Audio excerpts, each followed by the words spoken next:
మా ఆయన పరిటాల రవి గారిని చంపినప్పుడు మీ నాన్న సీఎంగా ఉన్నప్పుడు మా ఆయన పరిటాల రవి గారు చనిపోయారు. దాంట్లో కూడా నువ్వు కూడా ఉన్నావు. నిన్ను కూడా సిబిఐలు కూడా విచారించారు మీ నాన్న సీఎంగా ఉన్నప్పుడు. మా ఆయనతో పాటు దాదాపు 45 మందిని అనంతపురం జిల్లా వాళ్ళని కూడా పొట్టను పెట్టుకున్నారు. మాకందరికీ నువ్వు కూడా సమాధానం చెప్పే బాధ్యత అది నీ మీదే ఉంది.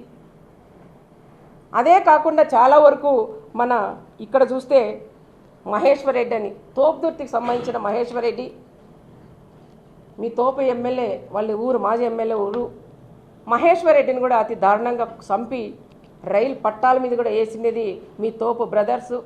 మరి ఆ కుటుంబాన్ని కూడా నువ్వు పరామర్శించాలని ప్రత్యేకంగా జగన్కి చెప్తున్నాం. మళ్ళీ మొన్ననే గాండ్లపర్తి కొత్తపల్లి మోహన్ రెడ్డి వాళ్ళ కుటుంబం ఉన్నప్పటి నుండి ఫస్ట్ నుంచి మీ వైఎస్ఆర్ పార్టీలోనే ఉన్నారు. కానీ మీ వాళ్ళు చేస్తున్నట్టు నచ్చక మా పార్టీలోకి వచ్చినారు. వచ్చిన తర్వాత మోహన్ రెడ్డి గారిని కూడా ఇంటికి వెళ్ళి కొడవెన్లతో నరికేశారు. కాళ్ళు చేతులు నీరిగాయి. అందుకని మోహన్ రెడ్డిని కూడా నువ్వు పరామర్శించాలని కూడా ప్రత్యేకంగా కూడా నేను చెప్తున్నాను. అదే తోపుదుర్తిలో వాల్మీకులకు సంబంధించిన వాల్మీకులు ఉన్నారు. వాళ్ళు మీ ప్రభుత్వం ఉన్నన్నాళ్ళు ఇల్లు స్టేషన్ ఇల్లు జైలు పెట్టావు.